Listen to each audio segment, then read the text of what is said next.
मेरे सहेली के भाई की शादी है आज, इसीलिए मैं सवेरे सवेरे नहा धोकर तैयार होकर जा रही हूँ। लेकिन बहू, तुम्हारे सहेली के भाई की शादी तो 15 दिन बाद है, तुम इतना जल्दी क्यों जा रही हो? देखो माँ जी, आप कुछ भी बोलो, मैं एक भी आपकी नहीं सुनूंगी। मैं तो कल जाऊंगी अपने सहेली के भाई के शादी में जरूर। भाग्यवान, जब मम्मी बोल रही है कि 2-4 दिन और रुक के जाओ तो क्यों मन बढ़ाई कर रही हो? 2-4 दिन रुक जाओ, उनका भी दिल नहीं टूटेगा, उसके बाद चली जाना। अरे बेटा, इसे समझाओ ना कि हम लोग जो खेती किए हैं सोयाबीन के, उसके बीचों बीच बहुत ही घास लग चुके हैं, उसे बीचों बीच निराई कर लेंगे तो ठीक हो जाएगी ना। देखिए माँ जी, आप माँ बेटे दोनों मिलकर मुझे जितना भी बहलाना फुसलाना है फुसला लो, मैं आपकी बातों में नहीं आऊंगी।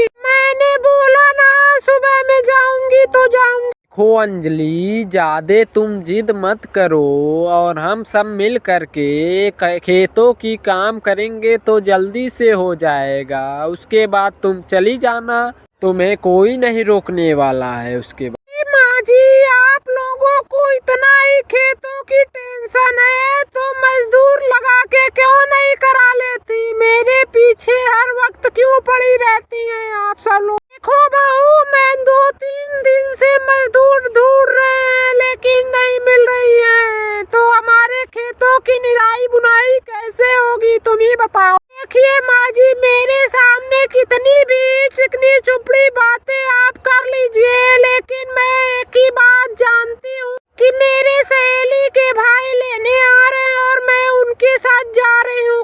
देखो अंजलि, तुम तो जानती ही हो कि 4 दिन की चांदनी, उसके बाद अंधेरी रात आती है, और तुम अपने सहेली के घर चली जाओगी तो हमारे खेतों में अनाज नहीं होगा, तो साल भर के लिए वो देंगे क्या? भगवान, मेरी तो किस्मत फूट गई, इस भिखारी खानदान में मेरी शादी हो गई। मुझे पता होता तो मैं कभी भी इस खानदान में शादी नहीं करती। ये तब तो खाने के लिए मुहाल है। अरे बहू, तुमसे मैं इतना प्यार से बात कर रही हूँ और तुम हो कि मुझे भिखारिन बोल रही हो। मैं तो तुम्हारी जबान खींच लूंगी, इसके बाद एक भी शब्द बोली तो तुम्हारी जबान नहीं बचे। भगवान, मैं चाहती हूँ इस बुढ़िया के सारे दांत झड़ जाए और बाल झड़ जाए और एक गंजी हो जाए। मैं आपको 1 किलो लड्डू चढ़ाऊंगी। अरे अंजलि, तुम माँ के प्रति इतनी गलत सोच रखती हो, तुम्हें शर्म नहीं आती?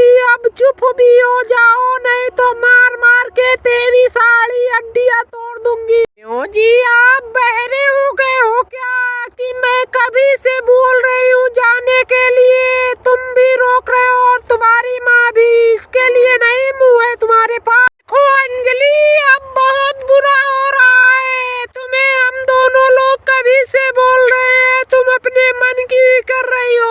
लो, 1 तलाक के पेपर, इस पे साइन कर दो और जाओ, कभी लौट के मत। देखो तुम लोग जो सोच रहे हो, मैं तलाक पेपर पर भी नहीं साइन करूंगी, और ज्यादा मुझसे बहस करोगे तो जेल की चक्कियाँ पिसवाऊंगी, ये जान लो। अरे बेटा, वो जा रही हो तो जाने दो, किसी और के घर नहीं जा रही, अपने सहेली के घर जा रही है। बहुत अरे बेटा, अपने खेतों को काम को समय पे पूरा कर लेना चाहिए, तभी ना सालों साल तुम अच्छे अच्छे खा पाओगे। सहेली के घर तो आना